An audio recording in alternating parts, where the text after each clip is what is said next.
ఈరోజు మనము first aid గురించి మాట్లాడుకుందాము. ఎనీ ఫ్రాక్చర్, బ్రోకెన్ బోన్ తర్వాత ఫస్ట్ ఎయిడ్ ఎలా చేయాలి అంటే ఎలాంటి మెడికల్ ఫెసిలిటీ లేని దగ్గర ఫస్ట్ ఎయిడ్ అనేది ఎలా చేయాలనేది గురించి తెలుసుకుందాము. ఎందుకంటే ఇది ప్రతి సిటిజన్కు తెలుసుకోవాల్సిన విషయము. ఎందుకంటే ఎవరైనా ఆ టైంలో అప్రాప్రియేట్ ఫస్ట్ ఎయిడ్ చేయడం వల్ల చాలా కాంప్లికేషన్స్ ప్రివెంట్ చేయడానికి వీలవుతుంది. ఒక్కొక్కసారి లైఫ్ సేవ్ చేయడానికి కూడా పాసిబుల్ అవుతుంది. ఎవరైనా యాక్సిడెంట్లో మోటార్ యాక్సిడెంట్ కానీ బైక్ యాక్సిడెంట్ కానీ ఇంజురీస్ అయ్యి అన్కాన్షియస్గా ఉన్న వాళ్లకు ఇమీడియట్గా అటెన్షన్ ఏంటిదంటే మనము బ్రీదింగ్ అనేది చాలా ఇంపార్టెంట్. అందుకని ఎయిర్వే అంటే మనం వాళ్ళు బ్రీదింగ్ తీసుకుంటున్నారా లేరా అనేది తెలుసుకోవాలి. యాక్సిడెంట్ కింద పడిపోయినప్పుడు నెమ్మదిగా వాళ్ళను సైడ్లో పడుకోబెట్టాలి.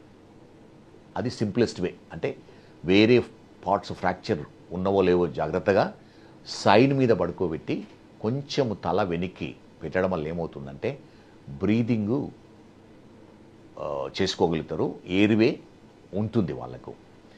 అదేవిధంగా ఎవరికైతే బ్లీడింగ్ అవుతుందో యాక్సిడెంట్ వెంబడే లెగ్స్ నుంచి కానీ చేతుల నుంచి కానీ వేరే ఎనీ పార్ట్లో బ్లీడింగ్ అయినప్పుడు సింప్లెస్ట్ వే బ్లీడింగ్ ఆపడం ఏంటిదంటే క్లీన్ క్లాత్ ఆ బ్లీడింగ్ సైట్ పైన పెట్టి ప్రెషర్ పెట్టడం వల్ల ఏమవుతుందంటే చాలా వరకు ఆ బ్లీడింగ్ ఆగిపోతుంది. సింపుల్ ప్రెషర్ డ్రెస్సింగ్ అంటాం. మనం ఉన్న క్లీన్ క్లోదింగ్ వల్లనే ఆ ప్రెషర్ డ్రెస్సింగ్ చేయొచ్చు. అదేవిధంగా ఎప్పుడైతే మీరు ఈ యాక్సిడెంట్ సైట్లో ఎవరికో లెగ్ కానీ ఆర్మ్ కానీ ఫ్రాక్చర్ ఉంటే మనకెలా తెలుస్తుందంటే ఆ చెయ్యి మూవ్ చేయలేరు, కాలు మూవ్ చేయలేరు, డిఫార్మిటీ ఉంటుంది, స్వెల్లింగ్ ఉంటుంది, కొంచెం మూవ్ చేసినా కూడా సివియర్ పెయిన్ వస్తుంది. దీనికి ఫస్ట్ ఎయిడ్ ఏంటిదంటే సింపుల్ స్ప్లింటింగ్ అంటాము. దానికి తిన్న ప్లాస్టిక్ కానీ చెక్క కానీ సపోర్ట్ చేస్తూ చిన్న బ్యాండేజ్ పెట్టడం వల్ల ఏమవుతుందంటే నొప్పి చాలా వరకు కంట్రోల్ అవుతుంది, ఫర్దర్ డ్యామేజ్ కూడా ప్రివెంట్ అవుతుంది. ఒక్కొక్కసారి లెగ్ ఫ్రాక్చర్ అయినప్పుడు ఒకే లెగ్ ఫ్రాక్చర్ అయినప్పుడు 2 legs దగ్గర పెట్టి బ్యాండేజ్ చేయడం వల్ల అంటే 2 కట్టడం వల్ల కూడా స్ప్లింటింగ్ ఎఫెక్ట్ ఉంటుంది. అండ్ ఇంకోటి విషయం ఏంటంటే యాక్సిడెంట్ అయినప్పుడు అన్నెసరిగా మూవ్ చేయకూడదు. ఎందుకంటే ఒకవేళ నెక్ ఫ్రాక్చర్ కానీ బ్యాక్ బోన్ ఫ్రాక్చర్స్ ఉండడం వల్ల ఏమవుతుందంటే మనము మూవ్ చేయడం వల్ల ఇది ఎక్కువ అవుతుంది, ఇంజురీస్, సెకండరీ ఇంజురీస్ అంటాము. సో అందుకని ఈ సింపుల్ స్ప్లింటింగ్ అనేది చాలా ఇంపార్టెంట్. మీకు చాలా ప్లేసుల్లో ఈరోజు రేపుల్లో గూగుల్లో కానీ తెలుస్తుంది ఏ విధంగా సింపుల్ స్ప్లింటింగ్ చేయండి. చిన్న ప్లాస్టిక్ కానీ వుడెన్ పీస్ కానీ లెగ్ కానీ ఆర్మ్కు టై చేసి చిన్న బ్యాండేజ్ లాంటిది పెట్టేసేసి స్లింగ్ పెట్టచ్చు. అది చాలా వరకు నొప్పి కంట్రోల్ అవుతుంది, హాస్పిటల్కి తీసుకుపోవడానికి వీలవుతుంది.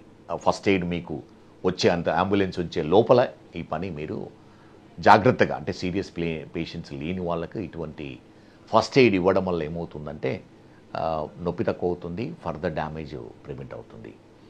అండ్ ఏమవుతుంది చాలా వరకు యాక్సిడెంట్లో బ్లీడింగ్ అవుతుంటుంది. ఆ బ్లీడింగ్ చూసే వరకు చాలామంది భయపడిపోతారు.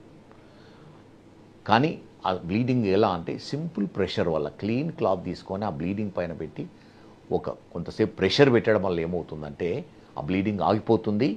దానిపైన ప్రెషర్ పెట్టేసి బ్యాండేజ్ పెడితే హాస్పిటల్ వచ్చేంత వరకు ఆ బ్లడ్ లాస్ అనేది చాలా తక్కువ అవుతుంది. ఓసారి ఏమవుతుందంటే ఈ మెయిన్ ఆర్టరీస్ వెయిన్స్ ఉన్న దగ్గర ఇంజురీ అవుతే అది ఎక్స్పోజ్ అయినప్పుడు ఏమవుతుంది ఆ బ్లీడింగ్ ఎక్కువయ్యి చనిపోవడానికి కూడా షాక్లోకి వెళ్ళి చనిపోవడానికి వీలవుతుంది, పాసిబిలిటీ ఉంది.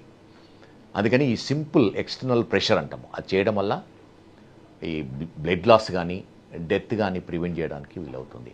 ఓసారి యాక్సిడెంట్ వల్ల ఏమవుతుందంటే ఎముకలు బయటకు వస్తాయి స్కిన్ నుంచి, చాలా అంటే చూడడానికి కూడా కొంచెం ఓసారి భయం అవుతుంది. అటువంటప్పుడు కూడా మనం సింపుల్ క్లీన్ డ్రెస్సింగ్ కానీ క్లీన్ క్లోత్స్ పెట్టడం వల్ల ఏమవుతుందంటే ఆ బోను నుంచి వచ్చే బ్లీడింగ్ అవుతుంది, ఆ బోను ఫర్దర్ కంటామినేషన్ కూడా ప్రివెంట్ అవుతుంది. ఇది ప్రతి పర్సన్ చేయడానికి వీలు అవుతుంది. కొంచెం medical knowledge, first aid knowledge ఉన్న వాళ్ళు ఎవరైనా ఇది చేసి ఇమీడియట్గా మనము అంబులెన్స్కు ఫోన్ చేసి హాస్పిటల్కు పంపించేస్తే అక్కడ remaining rest of the treatment possibility అవుతుంది. అందుకని simple measure for any injury, bleeding అయిన ఇంజురీ వల్ల దానికి సింపుల్ ఫస్ట్ ఎయిడ్ ఏంటంటే ఎక్స్టర్నల్ ప్రెషర్ పెట్టి బ్యాండేజ్ పెట్టడం వల్ల చాలా వరకు ఈ బ్లీడింగు ఆగిపోతుంది. ఈ యాక్సిడెంట్స్ అయినప్పుడు ఒక్కోసారి ఏమవుతుందంటే మనము ఏబీసీ అంటాము, ప్రతి ఒక్కరికి తెలిసి ఉండాలి. ఇది ఏబీసీ అంటే ఎయిర్వే, బ్రీదింగ్, సర్క్యులేషన్. ఈ 3 ఇంపార్టెంట్. ఎయిర్వే అంటే మనము మేజర్ యాక్సిడెంట్ అయినప్పుడు ప్రతి పర్సను ఎయిర్వే క్లియర్ ఉండాలి. మనం బ్రీదింగ్ చేసిన ఎయిర్వే, మౌత్ కానీ గొంతులో ఉన్న ట్రేకియా క్లియర్ ఉండాలి. సో ఇది మోస్ట్ ఆఫ్ ది టైము ఒకసారి ఏమవుతుందంటే ఫారిన్ బాడీస్ మౌత్లో వెళ్ళడం వల్ల, బ్లీడింగ్ మౌత్లో ఉండడం వల్ల ఎయిర్వే బ్లాక్ అవుతుంది. సో సింపుల్ పొజిషనింగ్ అంటే లేటరల్ పొజిషన్లో సైడ్ మీద పడుకొని కొంచెము హెడ్ను వెనక్కి పెట్టడం వల్ల ఎయిర్వే క్లియర్ అవుతుంది. నోట్లో ఉన్న ఏమన్నా మెటీరియల్ ఉన్నా కూడా సింపుల్గా మరీ ఇంజురీ లేకుండా మెల్లగా తీసేసి కొంచెము జాన్ కిందికని నెక్ను పైకి అనడం వల్ల ఎయిర్వే క్లియర్ అవుతుంది.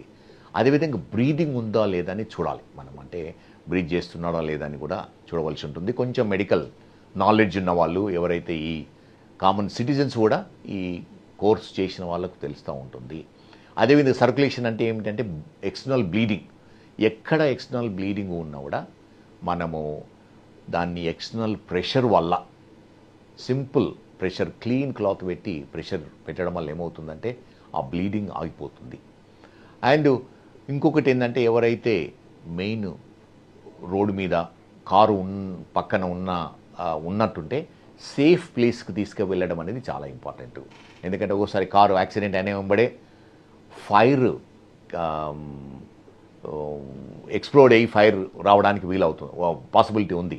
అందుకని ఎవరైతే కార్లో పక్కన ఉన్న వాళ్ళని దూరంగా పెట్టేసేసి ఆ ఫైర్ యాక్సిడెంట్ అనే దగ్గరగా లేకుండా ఉండడం వల్ల సెకండరీ డ్యామేజ్ కూడా ప్రివెంట్ అవుతుంది. కానీ ఇవన్నీ మనము తెలిసి కొంత నాలెడ్జ్ ఉన్నవాళ్ళు చేస్తేనే వాళ్లకు సేఫ్టీ ఉంటుంది. కానీ ఇటువంటి విషయాలు ప్రతి సిటిజన్కు ఈ ఫస్ట్ ఎయిడ్ అనేది చాలా ఇంపార్టెంట్. యాక్సిడెంట్ అయినప్పుడు ఏ విధంగా మనము ఫస్ట్ ఎయిడ్ చేయాలి, ఏ విధంగా ఈ సెకండరీ ఇంజురీస్ అంటాము, ఇది ఏ విధంగా ప్రివెంట్ చేయడం అనేది తెలుసుకోవాలి. అది చాలా ఇంపార్టెంట్.